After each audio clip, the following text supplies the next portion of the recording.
Episode number 81 of Making the Case. Is success keeping us single? Let's get it.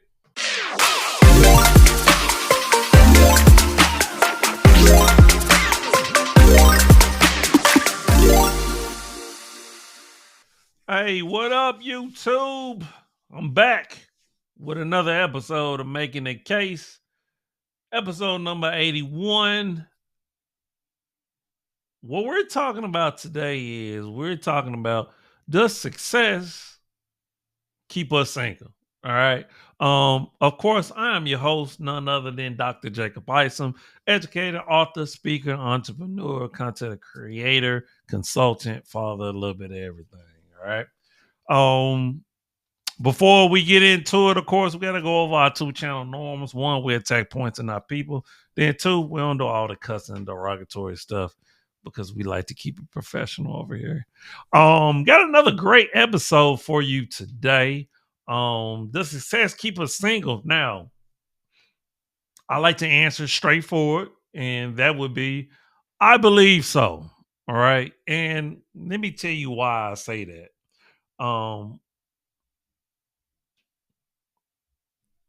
When it comes to standards, right? We hear that a lot on the dating scene, particularly when it comes to women, right? Um, Nowadays, what we see is a lot of women like to brag about their degrees and how much money they make. Okay. And we know that women are hypergamous. We know that women wants to date someone that makes just as much as they do, has a status just as much as they do, etc., right? Or above. Okay. So, which means that their standards are going to be raised. All right.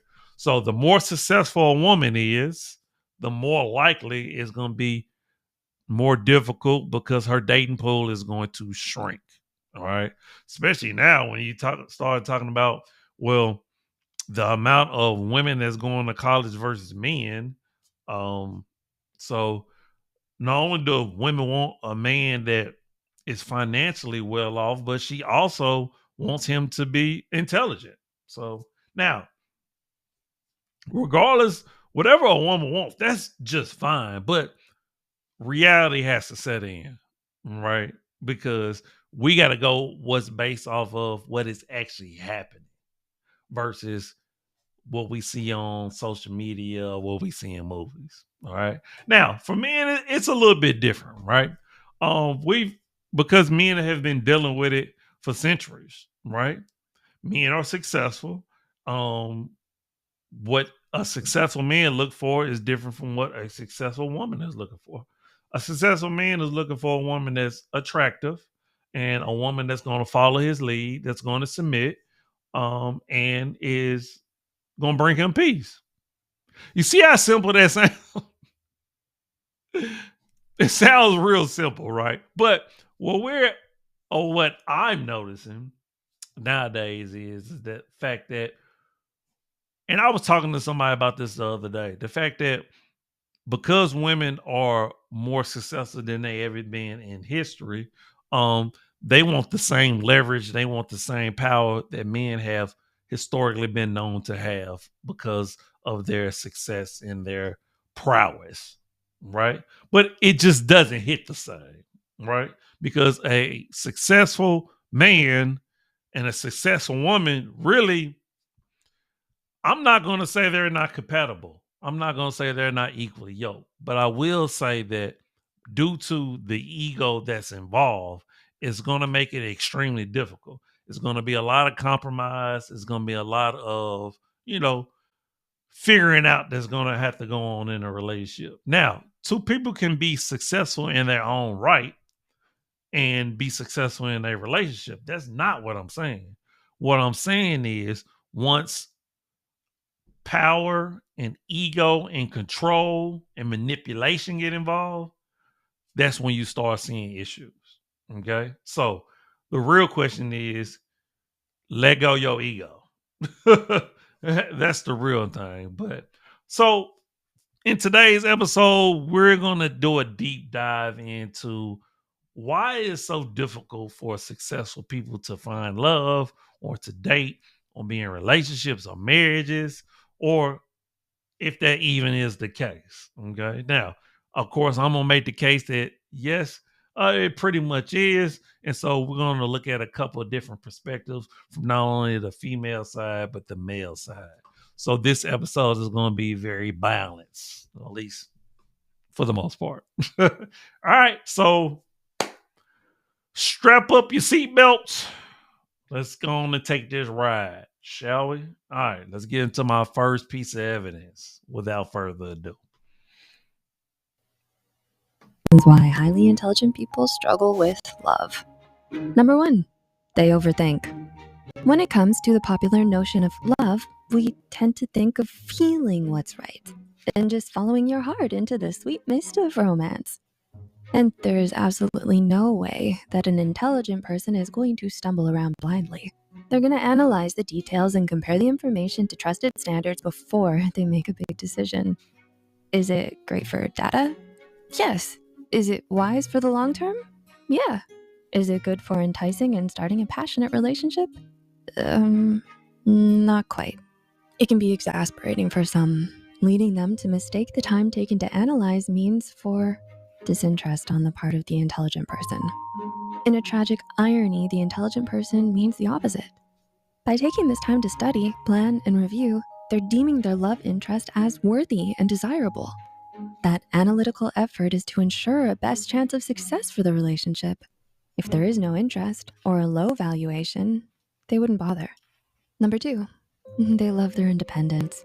This is one of the problems with the Hollywoodized version of love. It's this whole "you complete me" concept, implying someone is less of a person if they don't find that other half. It encourages codependence and indirectly derides self-sufficiency. Highly intelligent people are usually secure in who they are and already feel whole. They don't require another person to complete the picture. They feel another person could add to the picture and make it better. This can be interpreted by others as, this person just doesn't want me. In truth, this just means that they don't unnecessarily burden their partner. For example, the intelligent person understands their happiness is their own responsibility, not their partner's. Number 3, they prioritize their goals. This doesn't mean that they think their goals are more important than their partner's. It just means that they get things done. They won't be halfway to a goal, then abandon it suddenly to get swept into a romance. They can also see that some goals require a lot of attention and time, which means that relationships would have to be put on the back burner until the goal is done. They may not want to have relationships at all until they've crossed the finish line. Intelligent people rather be single than have a partner who is not of the same mindset or is impatient, because they don't want to end up in an unsupportive and bitter situation. Number 4, they have high standards. Well, high in itself is a fairly subjective term, but suffice to say, most intelligent individuals will have some pretty definite standards. They're usually demanding more of themselves, and as such, they'll usually have pretty strong boundaries and a definite standard for their partner. Although the standard can have some small adjustments as they mature, it never does a nosedive. They'd usually prefer surfing through life solo than settling for a substandard relationship. Number 5, they think with their heads, but not their gut. The intelligent person tends to lean very heavily on the cold logic, like Spock. They won't even follow a gut instinct if they can't suss out the bits of evidence or clues that contribute to it. So when it comes to falling in love, the intelligent person often will hit the brakes, asking, wait, why do I feel this way? They might mentally go through all of their favorite movies and consider any influences in their life to try to find a reason. They'll likely then analyze to see if those influences provide good proof. Then they'll consider making their first move. As you can imagine, it's not exactly the smoothest or timeliest of ways to get passionate. And number 6, they are single by choice. Together with being in harmony, happiness, and peace with themselves, this means they aren't desperately seeking someone else to fulfill their basic needs or to help them figure out who they are. They have the luxury of already having a good time on their own and coming up with new ways to do so. At the far end of the spectrum, sometimes they just can't find someone who they feel will add to their world, so they choose to be with the one person who truly gets them, themselves. Love, in and of itself, has so many aspects. But we, in general, tend to be heavily influenced by how it's depicted in media and build our ideals of how it's supposed to happen on that. Unfortunately, those that don't follow that particular popular format tend to struggle. Next time that cute geek is awkward around you, consider that it might be a All right, so that was my first piece of evidence. I kind of wanted to start things off kind of on a neutral ground, because that was whether man or woman, it's kind of successful people when you're a high intelligent person. Now, of course, just because you're intelligent, that don't make you successful, and just because you're successful doesn't make you intelligent. But you have to have some level of competence if you're going to be successful. And typically, what you see is when it comes to very competent people, they have a hard time finding a relationship or maintaining a relationship because they're more than likely are trying to find somebody on their same level, right? And so, yes, more than likely they know who they are, they know what they want. They're not going to settle. You hear that time and time again, that word, right? Not going to settle. So successful people, intelligent people are, I don't want to say hard to please, but they definitely have uh, a level of understanding what it is that they want, need, etc. Right? So it can be pretty difficult for for finding someone that is on that same trajectory, and someone you're compatible with.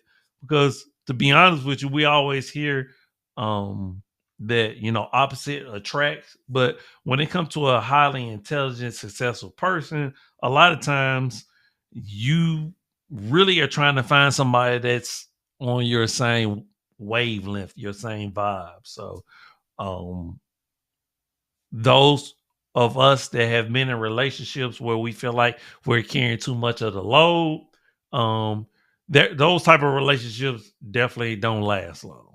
Okay. So we kind of need somebody to play that badminton, that ping pong style relationship where we going back and forth, right? Particularly as it relates to conversation, right? Because most intelligent people are sapiosexuals, right? So they kind of need that mental stimulation, right? Because of course it's always going to be deeper than just the physical. All right. So I want to kind of kick things off that way. Now we're going to go specifically and talk about men and women, starting with women, of course. All right. Let's get into it. Heard a lot of women say, "I'm very successful. I got my own bag, my own money. How come men are not attracted to me?" And I think when they say these things, they assume that we look for the same things because we're equal. And I always have to break down to women, like, look, I know you're successful. For women, you find that very attractive in a man. Men are not looking for you to be successful. They're just looking for a woman to be very attractive for him. That's beautiful. He's looking for a woman that he can build a family with. He's looking for a woman that he knows he can have children with, and they can build a long-term relationship. And I've heard a lot of women say, "I'm very successful. I got my own bag and my own money. How come men are not attracted to me?" And I think when they say these things, they assume that we look for the same things because we're equal. And I don't become this type of guy and sit there and tell you, well, what do you think? No, I tell you this is what it is. That's how I made this money. That's how I became the man that I am. That's how I have the confidence, I have the ambition. I fought a bunch of fucking people to get to this point. You think I'm going to sit here and fight with you now? No. Do what I say. No. You're fucking single. Get the fuck up out of here. That's how it goes. I don't negotiate with women, and I want all the guys watching the show to be that way. All right, so that was my second piece of evidence. Now, as you can see, the first video was a little bit calmer than the second one. They basically are saying some of the same thing, just with a different tone, and that's typically what a lot of women, unfortunately, get upset with. Is the reason why Kevin Samuel was called misogynistic and things of that nature, and other men, including myself, right, have been called women bashers and haters and things of that nature. But we understand what it is. And to be quite frank with you, both of them was telling the flat out truth. It's just a lot of times people don't like the tone, because at the end of the day, men do not look for the same things that women look for, right? So a woman looks for a man to have a certain amount of money, height, and things of that nature. Well, men don't look for that, right? It's way less things that a successful man is looking for in a partner, right? I've kind of already mentioned those things, right? Is she going to be caring? Is she going to be understanding? Is she going to be submissive, right? Is she attractive? Whereas a woman is her list is gonna be way longer. Okay.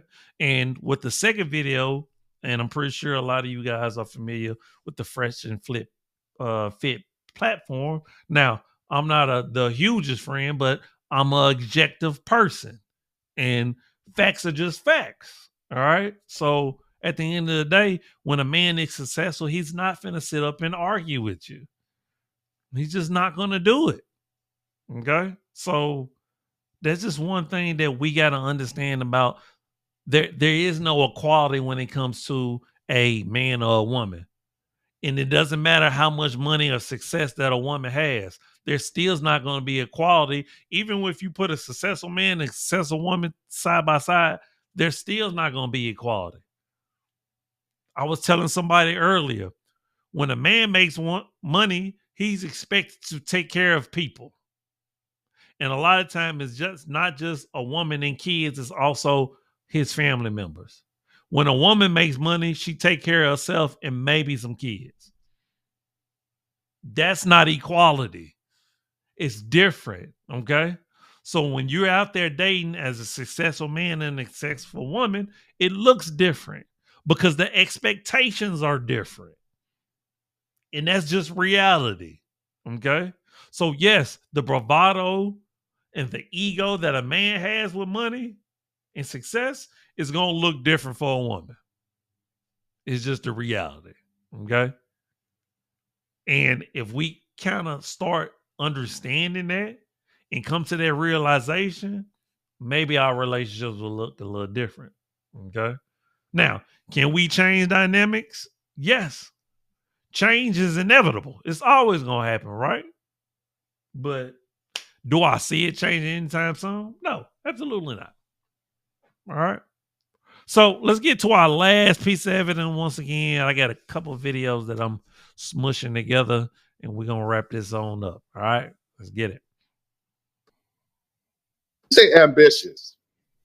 Are you talking about the drive or are you talking about the result? Because a lot of women try to use ambitious because they don't want to seem like, oh, I'm going to use ambitious because I don't want to seem like a gold digger. And to use your example, Unique, if the guy said we're going to make a hair dryer that's going to dye your hair, but he's failing constantly, but he's just trying, are you going to still be like, well, he's a failure at it, but he keeps trying, so that's enough for me? Or at some point, are you going to need to see the results of that ambition? And let's just keep it funky. I'm around these YouTube streets a lot, and they throw that word around, and it turns out what they really want is somebody who's successful. I would definitely examine it.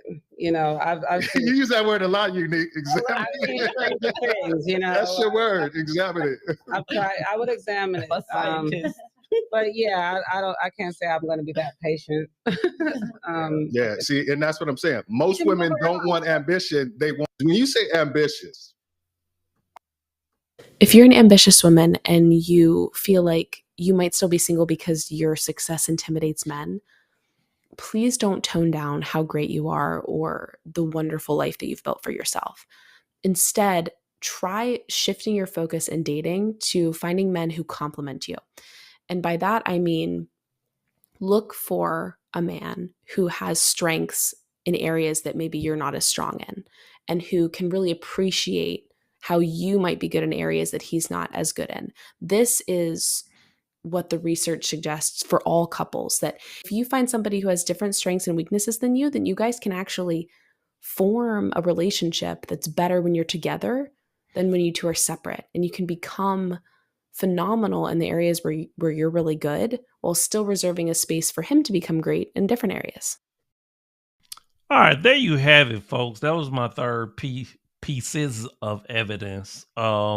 And so let's kind of touch on that first clip that I showed you, which I thought the young man made a very great point, because at the end of the day, we understand that success is all about results, right? You don't become successful without results. You can have all the drive and ambition and all the, dreams and aspiration all you want to, but if we don't see results, and that's both for a man and a woman, then it's like, what are we talking about, right? And then the second clip where I understand where the young lady is coming from when it comes to finding someone, like I said earlier, that's equally yoked. But the problem that I think women actually tend to run into is the fact that it can never be enough, right? It's like, I want this, that, and and I got to feel that tingling feeling inside. It's like when you feel like you are on top of the mountain, you feel like you have to have the best, right? You got to go to the best restaurants. You got to go first class flights. And it's like you always have to have the best, which means that your partner has to also have those aspirations and have to be the best too. So it's almost like there's no winning really because, I've said before, everybody settles, right? But I think a lot of time, particularly when it comes to successful women, they feel like they don't have to settle. You hear it all the time for women. You don't hear that from men, right? But everybody settles, right? He might not be the height that you really want. He might not be the weight that you really want. He might not have all the money that you really want. Because this is the problem we run into. We say that we want somebody that's loyal, that's faithful, that's caring, that's emotionally intelligent, that you hear people say, even though I say emotionally mature. Like, you want all these things that money can't buy, but you don't put those things in the forefront. You put height, money, status in the forefront. So we really lie to ourselves. What do I say all the time? The worst thing you could do is lie to yourself. Women lie to themselves all the time and say that they want all these qualities in a man. But at the end of the day, yes, they want all these qualities, but they want all these qualities too. And you can't have them all. Or at least if you do get them all, guess what? It's 2-3 other people that have his attention as well. And that's the dating scene in 2025. Let's just be real, okay? So what we see successful people who are choosing to remain single because they don't want to, quote unquote, settle. And that's both men and women, right? But more so you can hear the not settling part from women, but men are pretty much saying it with their actions, right? Without saying the word. But until we understand that it's a give and take, it's sacrifices that need to be made, compromises, you're going to have more and more people that's going to be out here talking about, well, and it's going to be their defense mechanism. Well, like, I'm happier single. Like, I'm fine with being by myself. Particularly those people who just getting animals for companionship. You can tell they want companionship because they got all these animals, right? Or they always hanging around friends or family, right? Because at the end of the day, as human beings, we need and want and crave companionship. People make us happy, not things. All right. Hey, that's our episode for today. Hopefully you enjoyed it. As always, I appreciate you. All right. Hey, you already know, links gonna be in the description. I ain't even gotta tell you. Okay. As always, I'm you, you are me, love always, love eternal. Remember, the worst thing you could do is lie to yourself, and I think we just made that case, baby. All right. Deuces. One love.